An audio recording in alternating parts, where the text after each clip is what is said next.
우리 오늘 주신 말씀 함께 보도록 하겠습니다. 오늘은 신약성경 디모데전서 2장 1절에서 6절까지의 말씀입니다. 신약성경 디모데전서 2장 1절에서 6절까지 말씀입니다. 우리 하나님의 말씀을 경외하는 마음으로 자리에서 일어나셔서 한 목소리로 봉독하도록 하겠습니다. 함께 봉독합니다. 그러므로 나는 무엇보다도 먼저 모든 사람을 위해서 하나님께 간구와 기도와 중보기도와 감사기도를 드리라고 그대에게 권합니다. 왕들과 높은 지위에 있는 모든 사람을 위해서도 기도하십시오. 그것은 우리가 경건하고 품위 있게 조용하고 평화로운 생활을 하기 위함입니다. 이것은 우리 구주 하나님께서 보시기에 좋은 일이며 기쁘게 받으실 만한 일입니다. 하나님께서는 모든 사람이 다 구원을 얻고 진리를 알게 되기를 원하십니다. 하나님은 한 분이시요 하나님과 사람 사이 중보자도 한 분이시니 곧 사람이신 그리스도 예수이십니다. 그분은 모든 사람을 위해서 자기를 대속물로 내주셨습니다. 하나님께서 꼭 적절한 때에 그 증거를 주셨습니다. 아멘. 앉아주시기 바랍니다. 오늘은 중보자로 부름받았기에라는 제목으로 함께 말씀 나누도록 하겠습니다. 이제 11월이 됐습니다. 가을이기도 하고요. 많이 건조해지기도 했습니다. 오늘 날씨 너무 좋죠? 네. 그럼에도 불구하고 하나님 앞에 예배드리러 이곳에 오신 여러분들을 주님의 이름으로 축원합니다. 오늘 함께 시작을 하면서요. 디모데에 대해서 오늘 함께 좀 보도록 하겠습니다. 저희가 이제 큐티가 디모데 전서로 11월에 새롭게 말씀 묵상하는 이 성경 본문이 바뀌었습니다. 그래서 오늘 이 디모데에 대한 이야기들을 조금 하면서 오늘 설교를 시작하도록 하겠습니다. 디모데를 뭐라고 표현할 수 있을까? 제가 이제 설교 준비하면서 좀 고민을 했어요. 그냥 식당한 바울의 제자, 이런 단어보다 뭐라고 표현할 수 있을까 하다가 제가 이렇게 한번 표현해 봤습니다. 같이 읽어볼까요? 시작. 사랑의 조언을 받는 사람. 사실은 목회서신이라고 말하는 이 디모데 전후서가 이 디모데에게 필요한 것들을 스승이었던 바울이 어떻게 교회를 이끌어가야 될지에 대해서 하나하나 조언하는 사랑이 담긴 조언입니다. 그래서 목회자인 제 입장에서는 이 편지가 참 감사하고 되게 가슴이 따뜻하기도 합니다. 그리고 부럽기도 했습니다. 디모데를 좀 소개해 드리자면 디모데가 살았던 지역은 루스드라라는 지역입니다. 근데 그는 반유대인입니다. 엄마가 유대인이고 아빠는 이제 그리스인, 우리가 헬라인이라고 하는 게 그리스를 말하는 거거든요. 지금 그리스 말하는 거 그리크 맞습니다. 거기 사람이었습니다. 그러니까 반은 유대인이고 반은 헬라인이었던 사람이었습니다. 디모데의 이름의 뜻을 한번 찾아봤거든요. 근데 여기 제가 그걸 안 넣었군요. 디모데의 뜻은 뭐냐면 디모데 영어로 뭐예요? 티모시 이렇게 보통 우리가 부르잖아요. 티메라는 말은 명예, 위엄, 그러니까 honor, triumph 이런 뜻이에요. 팀에 트라이엄프 아무튼 관련이 있는 어원이 있으니까 이렇게 쓸 것 같은데요. 그리고 팀에라고 얘기하고 그 뒤에 테오스가 붙었어요. 그건 다 아실 거예요. 그러니까 하나님, 우리는 사실 하나님보다 익숙한 건 냉장고 이름입니다. 디오스. 그게 사실은 이제 테오스를 사람들이 그렇게 디오스라고 자꾸 표기하거든요. 그러니까 보통 남미에서 그렇게 쓰니까 사람들이 디오스가 좋은 뜻이니까 막 갖다 붙이는데 헬라어로는 이제 하나님입니다. 다시 말하면 하나님의 위엄, 하나님의 명예라는 뜻을 가진 이름이요.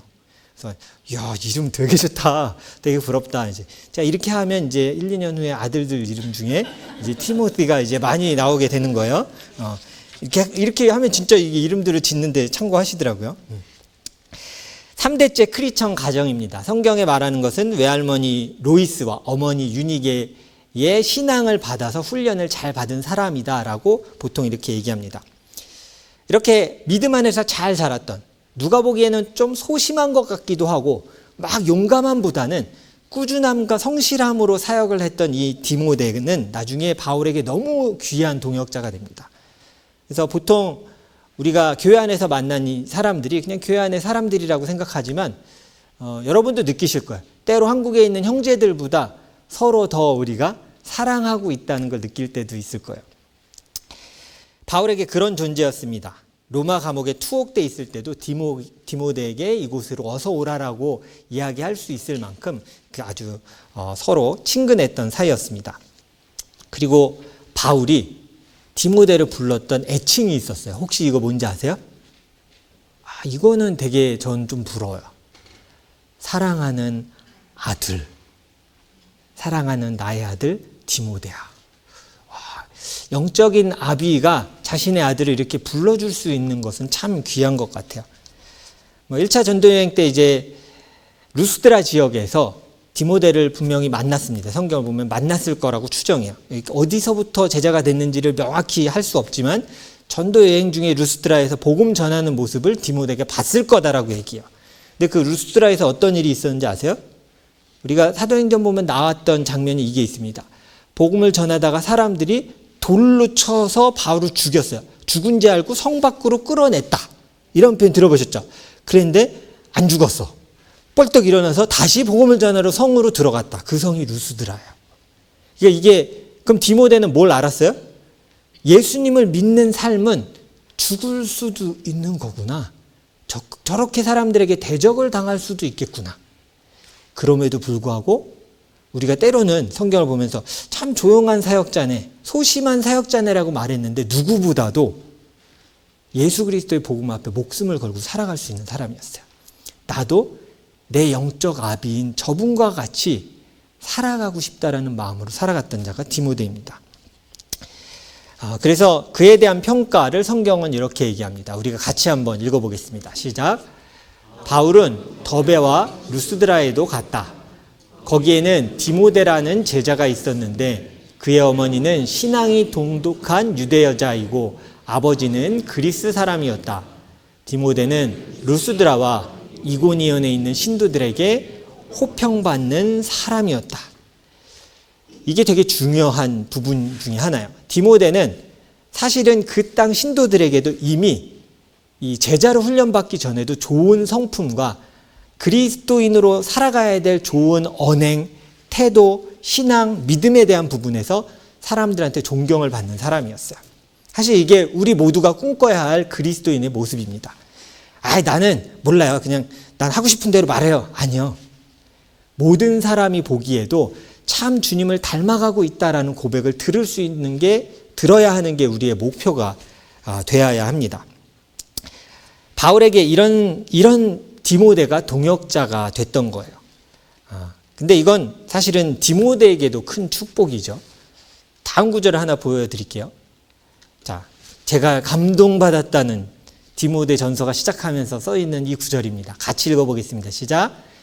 믿음 안에서 나의 참 아들이 된 디모데에게 이 편지를 씁니다. 하나님 아버지와 우리 주 그리스도 예수께서 내려주시는 은혜와 자비와 평화가 그대에게 있기를 바랍니다. 이게 그냥 이렇게 쉽게 읽을 수 있지만 그 사랑을 다 담은 내용으로 이렇게 말하고 있는 거예요. 참 좋은 영적 아버지가 있었던 겁니다. 전 이게 참 감사한 일인 것 같아요. 저에게는 영적인 아버지가 누구일까?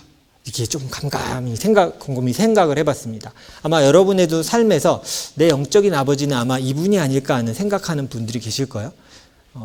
생각해보니 오늘 사실은 사진을 보여주고 싶었지만 그 목사님과 초상권 협의가 돼 있지 않아서 제가 사진을 쓸 수 없었던 한 목사님을 소개해 드릴게요. 저를 어릴 때부터 가르쳐 주셨던 모교회 목사님이 계세요. 다 아시겠지만 제가 이제 초등학교 5학년 때 아버지가 돌아가셨잖아요. 근데 아버지가 돌아가시기 몇 달 전에 저희 교회에 부임하셨어요. 그래서 우리 목사님의 첫 번째 장례 인도가 저희 아버지셨어요. 교회 부임한 후에.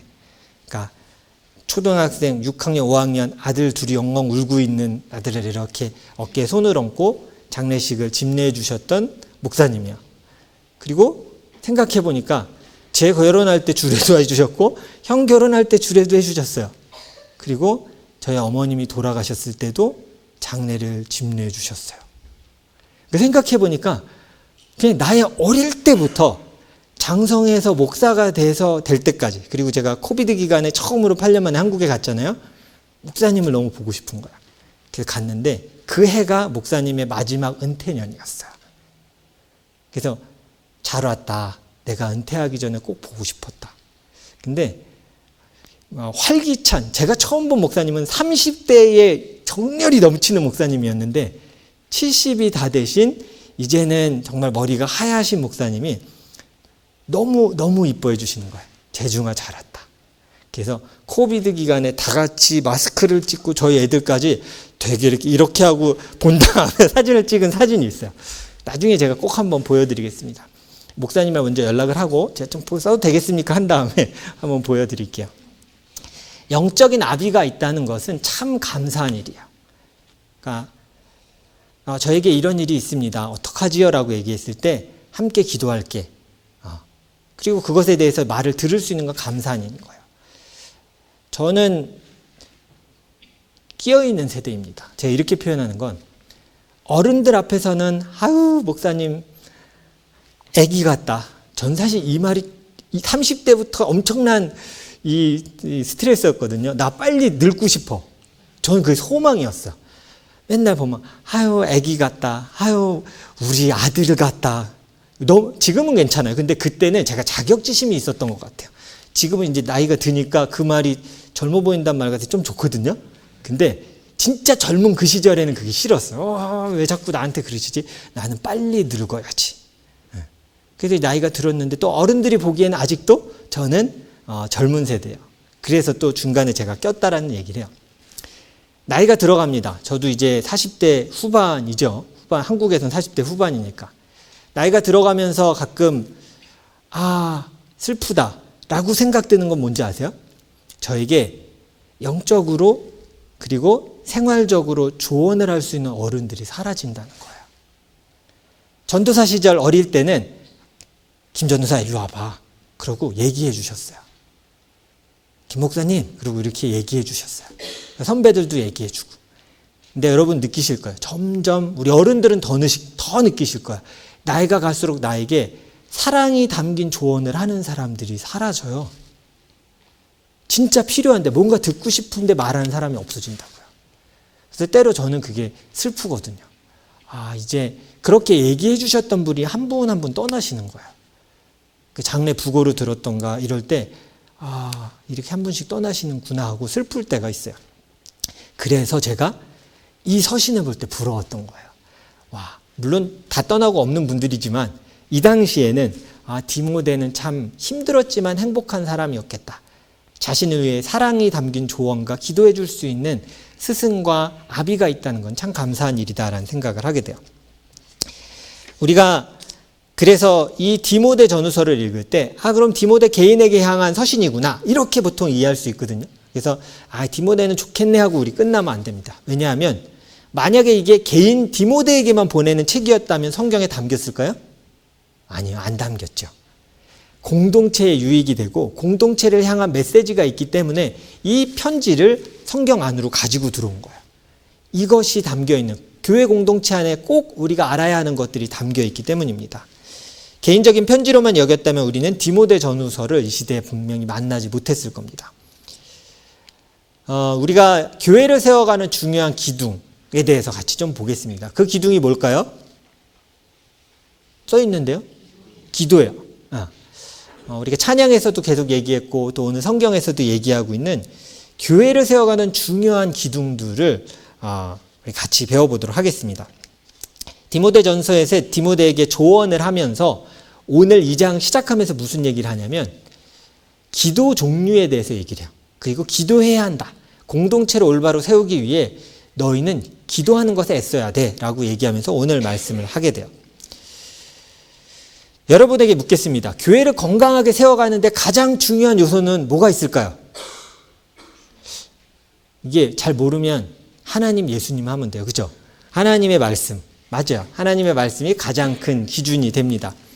그런데 그래서 하나님의 말씀을 올바로 가르치고 삶으로 보여주고 또 끊임없이 자신을 말씀에 비추어서 성장시켜 나가는 것이 건강한 교회와 성도들의 모습입니다.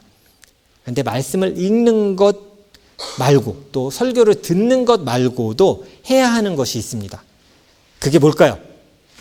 기도입니다. 하나님의 말씀 앞에서 반응하면서 리스폰드하면서 하나님께 드리는 기도. 그냥 하나님 나 뭐가 필요해 주세요. 하나님 하는 게 아니라 하나님이 내게 주신 말씀에 반응해서 드리는 기도가 교회와 사람을 세워가는데 너무나 중요하다고 얘기하고 있어요. 여러분 말씀이 없는 기도는요. 그 방향이 자신에게 향할 수밖에 없습니다. 하나님 나 뭐가 필요하고요. 나 뭐 해주시고요. 주시고 하나님의 말씀 앞에 서지 않는 기도의 방향은 자신을 향하게 돼 있어요. 근데 하나님의 말씀에 반응하는 기도, 하나님 어떻게 내가 하나님 뜻대로 살아갈 수 있겠습니까? 라고 하나님께 물으며 기도할 때 그 기도의 방향은 하나님을 향하게 되고 이웃을 향하게 됩니다. 그래서 말씀을 들으며 하는 기도는 하나님의 뜻을 품고 기도하게 만드는 거야. 그래서 말씀과 기도 이 두 가지의 균형은 그리스도인의 삶에서 그리고 교회를 올바로 이끌어가기 위해서도 반드시 필요한 밸런스입니다. 하나님의 말씀을 듣는 것 외에 우리가 열심을 내서 기도를 합니다. 우리는 기도를 통해 하나님과 교제하는 것도 애쓰며 노력해야 합니다. 이게 저절로 절대 되지 않습니다. 그럼 오늘 성경에서 말하는 기도의 종류에 대해서 몇 가지 좀 보도록 하겠습니다. 신앙생활 오래 하신 분들은 그냥 뭐 기도의 종류가 있다고 알고 계시겠지만 신앙을 가진 지 얼마 안 되신 분들은 그냥 기도하는 거 아니야? 기도에도 종류가 있어? 이렇게 생각하실 수도 있을 것 같아요. 그래서 간구의 기도, 오늘 성경에 나온 중보기도, 감사기도란 무엇인가에 대해서 함께 좀 보도록 하겠습니다. 그래서 오늘 2장을 보면 2장을 시작하면서 이렇게 얘기합니다. 같이 한번 읽겠습니다. 시작. 그러므로 나는 무엇보다도 먼저 모든 사람을 위해서 하나님께 간구와 기도와 중보기도와 감사기도를 드리라고 그대에게 권합니다. 먼저 우리가 이 간구의 기도가 무엇인지에 대해서 좀 보겠습니다. 간구의 기도 그러면 영어 표현 한번 보시겠어요? 영어 표현을 제가 주석을 찾아보니까 약간 이렇게 표현했더라고요. Prayers of asking to help. 도움을 요청하는 기도, 간구의 기도. 맞죠? 근데 이거에 전제가 있습니다. 뭔지 아세요? 하나님 나는 당신 앞에 부족합니다요. 그러니까 우리 요청할 때 그거 있잖아요. 그 물건 좀 갖다 줘. 이거는 자신의 부족함이 아니잖아요. 날 좀 도와줘. 근데 여러분 우리의 기도가 간구의 기도가 때로 하나님 그것 좀 갖다 주세요. 일로 줘요. 라는 형식의 간구일 때가 많아요. 내 부족함을 인정하는 게 아니야. 내 죄인됨을 인정하는 게 아니라 그냥 내가 필요한 것을 요구해요. 하나님 그거 주세요. 나 그거 갖고 싶다니까요. 그거 꼭 필요하니까 주세요. 하나님 앞에서 부족함을 인정하는 겸손하게 하나님의 도우심을 구하는 게 사라지고요. 나의 것을 이루기 위한 기도를 한다면 간구의 기도의 방향이 잘못된 거야. 하나님의 말씀 앞에서 기도하는 게 아니라 아까 말한 기도의 방향이 나로만 향해 있는 거예요. 그래서 하나님의 말씀 앞에 부족함을 인정하며 기도하는 거예요. 여러분 기도하셔야 돼요. 하나님 저 이거 필요합니다. 하셔야 돼요. 어떤 분들은 하나님이 다 아시니까 기도할 필요는 없겠네요. 그냥 하나님 다 아시죠? 이러면 되는 거 아니에요? 아니요. 하셔야 돼요. 예수님도 말씀하셨어요. 정말 간청하고 간청하여라. 악한 사람도 여러 번 간청하면 들어주지 않냐. 근데 너희 아버지께서 어떻게 들으시겠냐. 간청하고 간절히 하나님을 붙들어라라고 얘기해요. 여러분 하나님 앞에 부족함이 있으시고 그것을 위해 기도하시고 계신 게 있습니까? 그러면 포기하지 말고 기도하십시오. 근데 전제가 이거예요. 내가 하나님 앞에 난 부족한 자입니다. 주의 도우심이 나는 필요한 자입니다. 이 자세로 하나님 앞에 기도해야 돼요. 기도하면서 얻은 결과가 때로 마음에 들지 않을 때도 있습니다. 내가 기도했는데 기도한 건 A였거든요. 근데 B의 결과가 나타나요. 난 원하지 않았거든요. B의 결과가 딱 나타났어요. 그러면 그 하나님의 응답을 인정하고 받아들일 수 있도록 또 기도하셔야 돼요. 간구의 기도의 자세가 어떨 때 우리가 이래요. 하나님 A가 아니면 저는 기도응답으로 안 받아들이겠습니다. 하나님, 내가 기도한 A대로만 역사해 주셔야 돼요. 이 루트, 이 길로만 오셔야 제가 하나님의 전능함을 인정해 드리겠습니다. 이게 부족함을 인정하는 기도 같으세요? 왕의 기도입니다. 왕의 기도. 내가 정해준 길로 역사하고 내가 기도한 대로 해줘요. 그러면 하나님 인정할게요. 종의 기도는 하나님, 내가 기도한 이 뜻이 아닐지라도 합당한 하나님의 방법으로 내게 보여주십시오. 그리고 그것을 깨닫게 해주십시오. 내 부족함을 하나님 앞에 기도하는 거예요. 내가 원하는 결과를 주셔야만 기도 응답은 아닙니다. 나를 위한 기도가 아니라 여러분, 남을 위해 기도하는 것처럼 좀 기도해 보세요.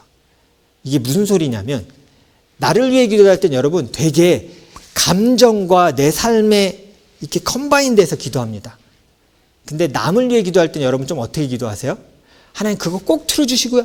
그거 진짜 살아야 되니까 꼭 해주세요. 이렇게 기도하세요?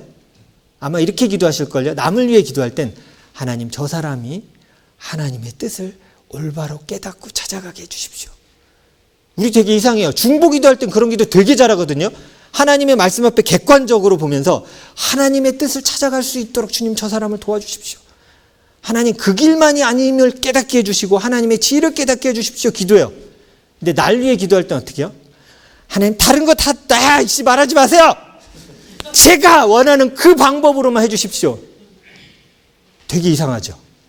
그래서 남을 위해 기도하는 것처럼 나를 위해 기도하라는 거예요. 하나님, 저 사람이 하나님의 뜻을 잘 찾아갈 수 있게 기도해 주세요. 우리가 그렇게 기도했다면 나한테도 그렇게 기도해야 될 거 아니야. 하나님, 내가 때로 하나님의 길을 잘 분별하지 못해서 내 욕심대로 결정한다면 나를 불쌍히 여겨주시고 하나님의 결과와 하나님의 뜻을 그 가운데 발견하게 해주십시오. 내 눈을 떠서 하나님의 도우심을 보게 해주십시오. 여러분, 이게 간구의 기도예요. 나의 부족함을 인정하는 거예요. 내가 미리 다 결정해서 기도할 것과 아닌 것을 구분하지 마십시오. 너무 소심하게 기도하지 마세요. 기도하세요. 다양하게 기도하셔야 돼요. 이번 주 이제 제가 신방을 갔다가 그런 얘기가 나왔어요. 배우자를 위한 기도, 이런 얘기를 같이 얘기한 적이 있어요. 제가 항상 배우자 기도 때 얘기하는 게 있어요.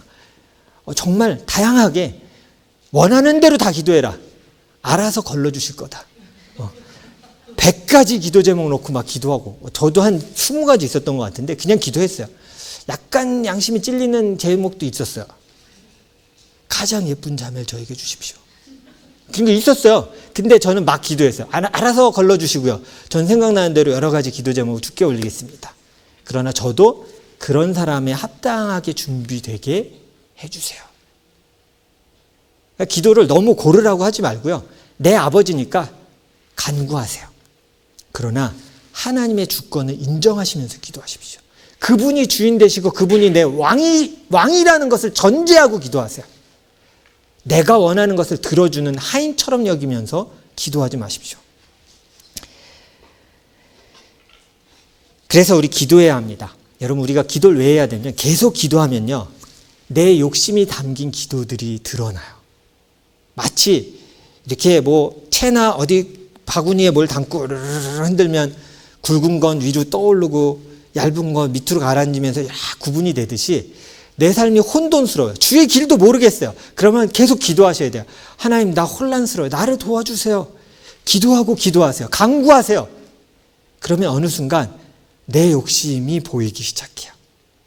내가 선택하고 싶진 않지만 저것이 하나님이 원하시는 것이구나를 보게 돼요. 그래서 우리가 기도 없이 살아가면 말씀을 내 인의대로 받아들입니다. 내 생각과 내 뜻대로 막 해석해요. 하나님이 이렇게 말씀하셨네. 그래서 기도해야 돼요. 내 욕심과 내 길을 분리해 주시기를 간구해야 되는 거예요. 하나님과 친밀한 교제가 있을 때에 하나님의 뜻을 기도에 담아낼 수 있습니다. 하나님과 친밀한 교제를 하는 사람이 하나님의 뜻에 합당한 기도를 할 수 있어요. 다음 기도에 대해서 한번 보겠습니다. 여러분 많이 들어보신 중보 기도입니다. 중보 기도를 한글로 표현하자면 뭐라고 제가 썼죠? 시작. 다른 이들을 돕는 기도. 근데 전제가 있어요. 뭐예요? 담대하게. 들어주시려면 들어주시고요. 말라면 마세요. 그게 아니라 다른 일을 위해 기도할 때 말씀을 붙들고 담대하게 기도하라고 얘기해요. 하나님, 주님의 영광을 저에게 나타내 주십시오.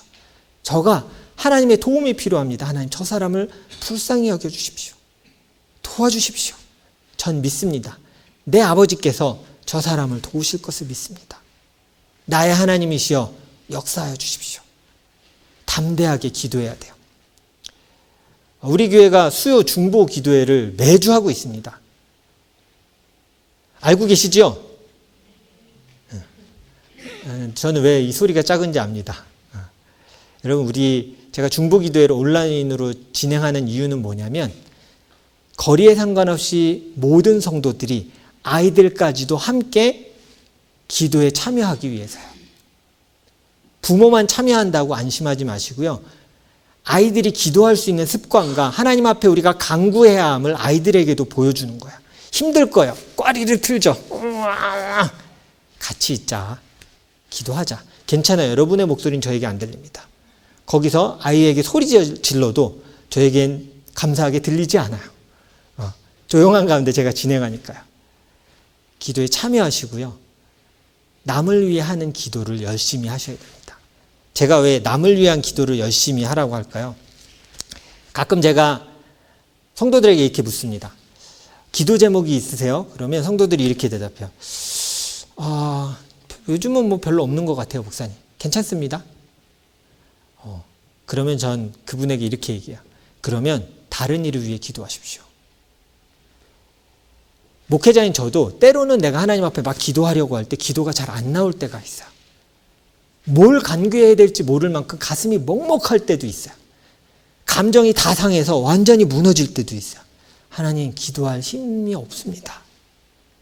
그때 제가 하는 건 뭘까요? 제 기도를 그냥 내려놔요.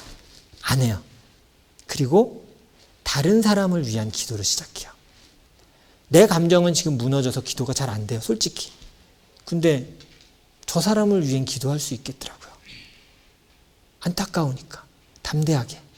하나님, 저 형제가 요즘 너무 힘이 듭니다. 하나님, 도와주세요. 우리 저 성도가 힘이 듭니다. 하나님, 도와주시고 치료해 주세요. 한 명 한 명 놓고 기도하다 보면 내 기도가 열림을 경험하게 돼요. 나는 내 기도를 잘하고 싶어서 기도한 게 아니었어요. 그냥 기도하고 싶은데 되지 않아서 사랑하는 성도들을 위해 기도하고 다른 사람을 위해 기도해요. 여러분, 이거 정말 잘 쓰셔야 돼요. 기도가 되지 않을 때, 기도가 잘 안 돼, 힘들어. 그러면 다른 이들을 위해 기도해 보세요. 그러면 기도의 문이 열립니다.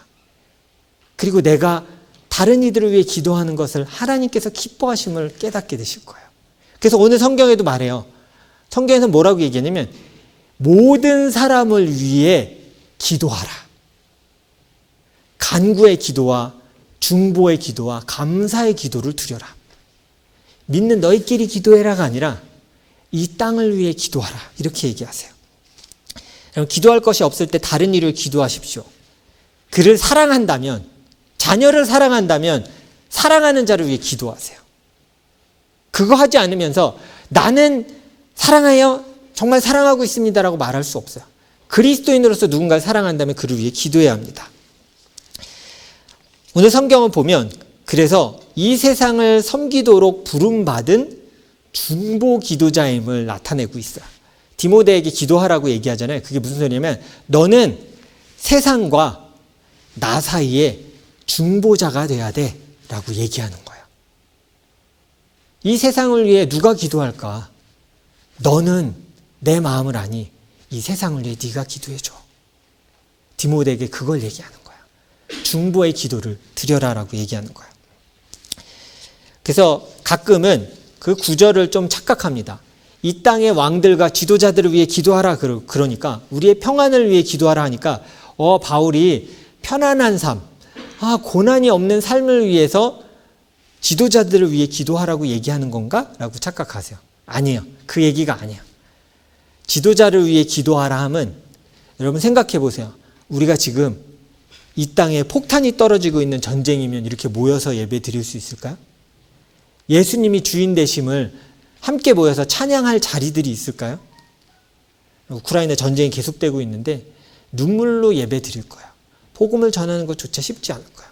우리가 공산국가라면 복음을 전하고 예수님의 이름을 입에서 말하는 게 가능할까요? 불가능할 거예요. 복음이 전파되고 하나님을 예배하고 찬양하는 삶을 살아갈 수 있도록 왕들과 지도자들을 위해서도 기도하라라고 얘기하세요. 그 안 믿는 사람들인데요. 나쁜 사람이에요. 정치적으로 제가 보니까 그 사람 별로예요. 그러니까 기도하셔야 돼요. 우린 그리스도인이고 우리는 이 땅의 중보자로 세워진 사람이기 때문이요. 마지막 감사 기도를 보겠습니다. 감사 기도를 할 때는 이렇게 해야 합니다. 같이 읽어볼까요? 시작. 어린이와 같은 믿음으로 감사하라. 제가 이렇게 표현한 이유가 있습니다. 여러분, 아이들이 어릴 때 부모가 이렇게 아빠가 그거 해줄게 그러면 의심하지 않아요. 잘. 그냥 시간이 좀 걸려도 아빠가 해줄 거라고 생각을 해요. 근데 물론 이건 부모들이 잘해야 됩니다. 우리가 많이 속았잖아요. 세뱃돈 많이 받았을 때 꼭 엄마가 뭐라 그래요? 맡겨놓으면 내가 나중에 다 줄게. 받으신 분 손 들어보세요. 이게 문제입니다. 우리가 말했지만 지키지 않았어요. 그걸 경험하니까 자꾸 불신이 쌓이는 거야. 근데 사실 아이들은 어릴 때 의심하지 않아요. 해줄게 그러면 그러고 벌써 좋아해요. 여러분, 우리 보통 어른이 되면 그게 별 없습니다. 집사님 제가 나중에 뭐 사드릴게요 그러면 만약 윤 집사님한테 그랬잖아요. 윤 집사님이 그냥 그러실 거예요. 다른 분이 저한테 얘기하셔도 그럴 거예요. 어른들은 실물이 눈에 안 보이면 이게 잘 못 믿어요. 이미 배신과 여러 가지 이걸 많이 당해서 뭐가 보이지 않는데. 근데 아이들은요, 사줄게 그러면 벌써 뭐라고 그래요? 아빠가 이번 성탄절 때 뭐 사줄게 그러면 아이들이 어떻게 해요? 에이씨 또 뻥이네 이래요? 아니죠. 야호! 그래요. 야호! 감사기도예요. 내가 너에게 주겠다, 너에게 이루겠다라고 말씀하셨을 때 받아들이고, 야호! 아빠 멋져! 엄마 최고야! 아빠의 속은 어떻게 타는지 몰라. 얼마나 비싸서 아빠가 힘든지 모르지만, 엄마가 어떤지 모르지만 나는 좋은 거예요. 그래서 감사기도할 땐 어린아이와 같이 하나님이 기뻐하며 감사함이 필요해요. 오히려 신앙의 연수가 많아지고 성장했다고 하지만 여러분, 하나님 자체보다 약속에 우리가 집중할 때가 있어요. 우리가 하나님께 기도합니다. 하나님 들어주십시오. 기도할 때 여러분, 하나님의 크심에 집중하세요. 이 약속에 집중하세요. 뭐 줄게 주세요라는 약속에 집중하세요. 제가 곰곰이 생각해 봤어요. 와, 하나님 자체를 잘 안 보는구나, 기도하면서. 이거 들어주세요, 하나님. 이거요. 눈을 들어서 하나님의 크심을 봐야 감사할 수 있어요. 지금 내가 간구하지만 하나님께서 이끌어 주실 걸 믿습니다. 주실 것을 믿습니다라고 먼저 하나님 앞에 감사하십시오. 아이와 같은 감사 기도는 맡기고, 따라해 보세요. 먼저 감사하는 것. 먼저 감사하는 것. 맡기고 주 앞에, 하나님 먼저 주 앞에 감사하겠습니다. 제가 그래서 그걸 보통 미리 드리는 감사 기도 이렇게 표현을 하는데요. 선행적인 감사라고 얘기해요.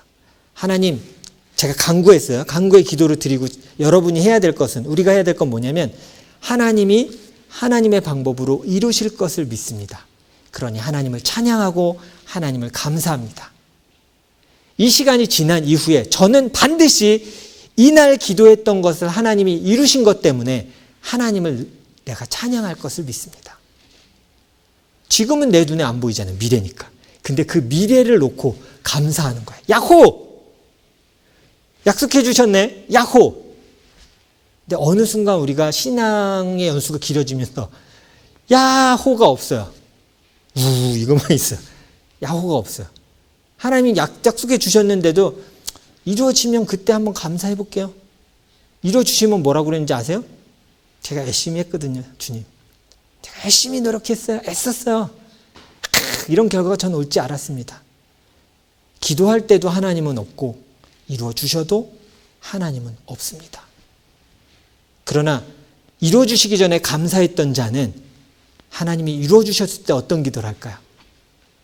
눈물을 흘릴 거예요. 하나님, 전 이날이 올 줄 알았습니다. 하나님이 그 약속을 지키실 걸 전 믿었습니다. 너무 힘들었지만, 때로는 의심됐지만 하나님 이루실 걸 전 믿었습니다. 하나님 너무 감사합니다. 그 시작의 기도에도 하나님이 계셨고요. 약속을 넘어서 이루어 주셨을 때도 약속을 넘어서 하나님이 보이는 거예요. 그래서 감사의 기도는 먼저 드릴 수 있어야 돼요. 다 이루어졌을 때 감사 기도하겠다고요? 다 물질도 다 주시면 제가 그때서야 하나님 앞에 뭔좀 하겠습니다. 아니요. 지금 못하면 그때도 못합니다. 지금 안 하면 그때도 안 해요. 명심하세요. 지금 감사할 수 있고 지금 하나님 앞에 드릴 수 있어야 나중에 하나님 앞에 할 수 있음을 잊지 마십시오.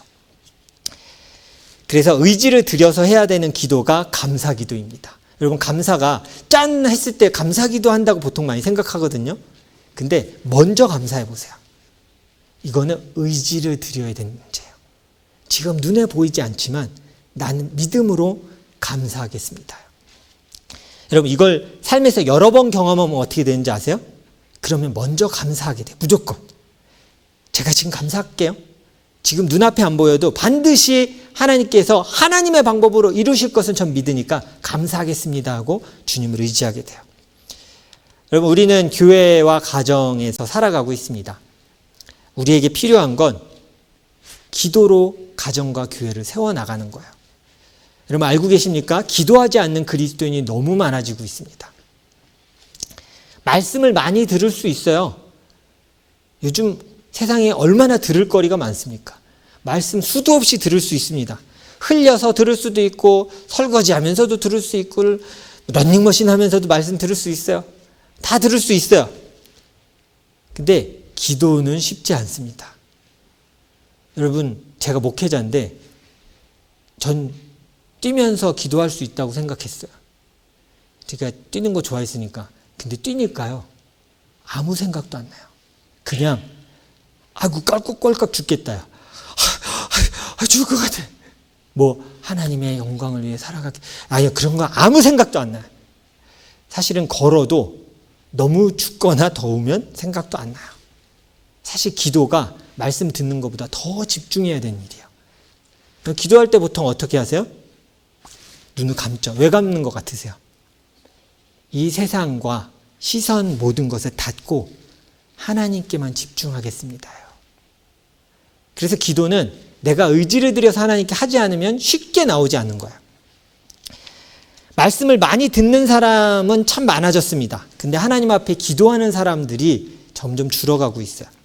전혀 그리스도인답게 살아가지 않지만 크리스찬이라고 말하는 연예인들도 많아지고 있어요. 기도하지 않는데 그리스도인으로 살아간다고 말해요. 그냥 세상의 풍조 따라가면서 살면서 세상적인 유흥과 물질은 그대로 누리면서 그리스도인은 되고 싶어요. 아니요. 기도해야 돼요. 기도해서 우리가 어떻게 살아가야 하는지를 봐야 돼요.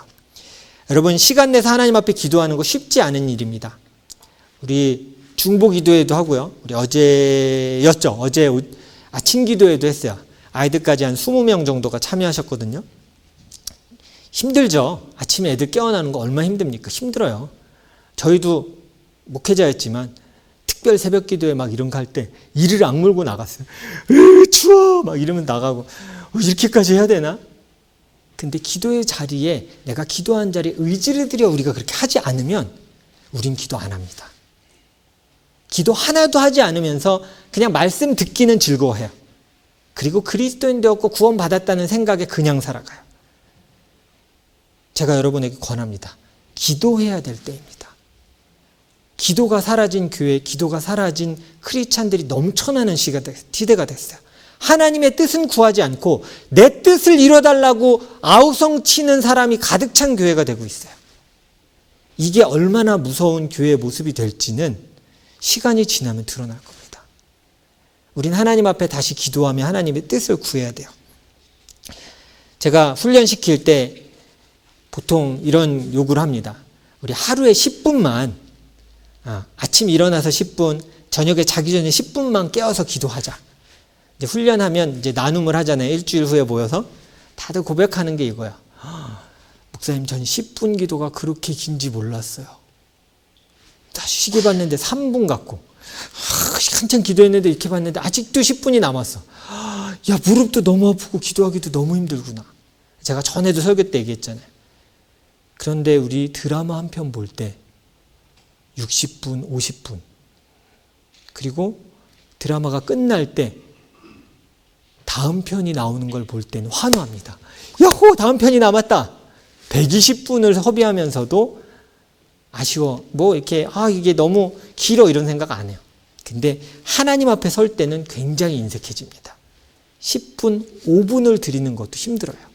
그래서 우리가 다시 힘내서 기도함에 애써야 돼요. 기도의 자리에 나오시고요. 집에서 기도할 수 있는 자리를 확보하시고 그 시간을 확보하셔야 돼요.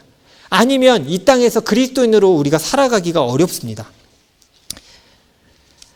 그렇게 하지 않는다면 하나님과의 교제는 일방적인 교제로 변할 거예요. 한쪽 귀로 듣고 한쪽 귀로 흘려버릴 겁니다. 아무리 은혜의 말씀을 들어도 봐도 듣고 흘릴 겁니다. 기도를 통해 내 안에 심길 시간이 없기 때문이에요. 여러분, 우리 교회가 좀 특이하게 주일 예배가 끝나면 불을 다 끄고 기도하게 합니다. 그럼 그거 이상하다고 생각 안 하셨어요? 보통 교회들이 이렇게 끝납니다. 축도하고 짠! 와! 목사님 뒤에 가서 나오시는 성도님들, 수고하셨습니다. 네, 은혜 받았습니다. 잘하셨습니다. 보고 싶었습니다. 잔치처럼 끝내요. 그러다 어느 순간 저한테 마음에 회의가 들었어요.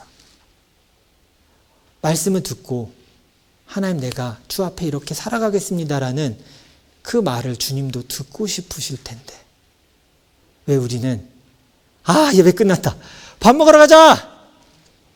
야, 끝났다. 주님이 여기서 외롭게 혼자 서 계시는 마음이 드는 거예요. 말씀 앞에 반응하는 나를 보고 싶으셨을 텐데, 말씀 앞에 울면서 하나님, 내가 다시 주의 뜻대로 살아가겠습니다라고 말하는 자녀를 기다리셨을 텐데 왜 우리는 그 시간을 참아내지 못할까? 우리 잠깐이라도 5분이라도 하나님 말씀 앞에 기도하자. 그 의미였어요. 그래서 제가 설교 끝나고 이 시간 함께 기도하겠습니다 하는 의미도 그거예요. 이 말씀 앞에 우리가 어떻게 반응해서 살아갈지 기도하라고 하는 거야. 힘들었으니까 설교 듣느라고 졸린데 눈을 뜨고 있느라고 힘들었으니까 잠깐 쉬십시오가 아니라 우리가 그 말씀 앞에 어떻게 반응하며 이 한 주를 살아갈지 우리가 기도합시다. 그래서 에베소서에서는 이렇게 말을 합니다. 같이 읽어보겠습니다. 시작. 기도와 간구로 언제나 성령 안에서 기도하십시오. 이것을 위해서 늘 깨어서 끝까지 참으면서 모든 성도를 위해 간구하십시오. 여러분, 디모데가 에베소 교회를 담당하고 목회자로 있을 때 디모데 전서를 써줬어요. 이 지금 에베소서잖아요. 기도와 간구로 성령 안에서 기도해라. 그러면서 뭐라고 얘기해요? 늘 깨어서 끝까지 참으면서 서로 모든 성도를 위해 기도해라요. 여러분, 우리가 기도해야 될 이유는 왠지 아세요? 우리가 기도하지 않으면 이 땅에서 기도할 사람이 없기 때문이에요. 그리스도인이 이 세상을 위해 기도하지 않는다면 누가 이 땅을 위해 기도하겠습니까? 누가 중재자가 되고 누가 중보자가 되겠습니까? 디모데에게 얘기하는 거야. 너는 기도하며 교회와 이 땅의 중보자가 되어달라고 얘기하는 거예요.